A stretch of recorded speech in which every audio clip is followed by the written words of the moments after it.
Tapos mga boss, today's video, magpapalitan ng bola at slider piece para sa ating Honda Beat FI na version 3.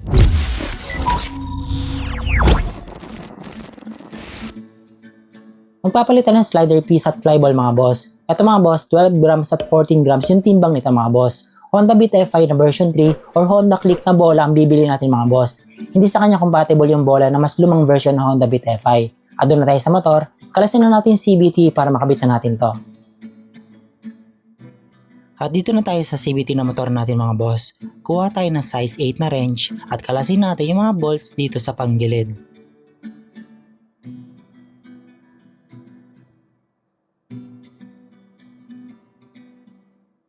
Dito mga boss, may nakatago sa cover na to na isang bolt ng ating CVT. Kaya kuha muna tayo ng size 5 na hex key para makalas yung tatlong Allen bolts niya at slide lang natin siya pababa sa kaliwa para lumabas yung bolt na nakatago at matanggal natin siya.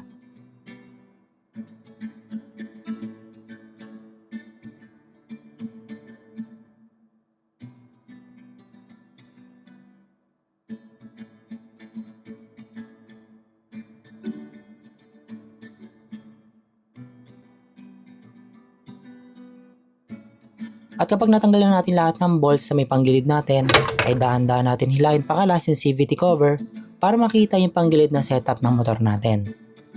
Ito na siya mga boss, linisin din natin yung panggilid natin katulad nito maalikabok na, mas okay kung may CVT cleaner tayo or kahit simpleng gaas lang tsaka pamunas. Next step mga boss ay kuha tayo ng size 22 na socket wrench. At ito gamit ko mga boss, cordless impact wrench para mas madali. Pero kung wala kayong ganito mga boss ay kailangan natin ng size 22 na wrench na may Y-tool para sa panggilid. At pagkatanggal ng nut niya mga boss, may washer yan tsaka yung kickstarter na gear niya. At tanggalin na rin natin yung pulley set nitong motor natin at nandito yung papalitan natin mga boss. Ito yung flyball ng ating Honda Beat FI version 3. Stock na bigat nito mga boss ay 15 grams. Ito naman mga boss yung slider piece na tatanggalin natin.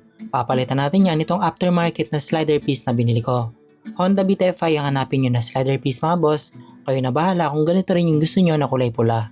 At kabit na natin yung tatlong slider piece mga boss at okay na tayo dyan. Next naman ay magpapalit tayo ng flyball. Ito mga boss, bumili ako ng dalawang klaseng bigat na flyball. Meron ako ditong 14 grams at meron din ako ditong 12 grams.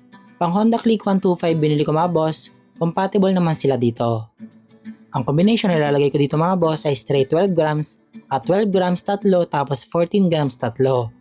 At tanggalin na natin yung stock na flyball mga boss, linisin na rin natin yung pulley drive niya lalo na kung madumi. At kabitan natin yung flyball natin mga boss, sa straight 12 grams pare-pares nyo lang ng position at sa combi naman, alternate yung 12 grams at 14 grams mga boss.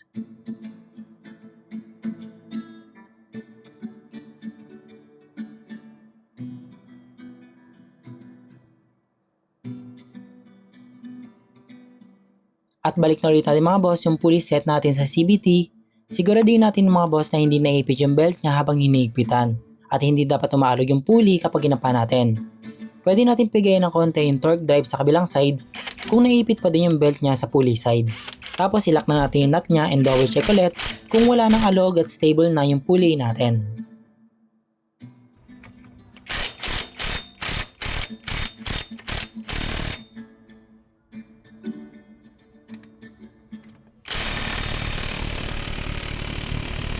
Before natin takpan mga boss, paandarin natin ng kaunting segundo para ma-check kung okay na siya.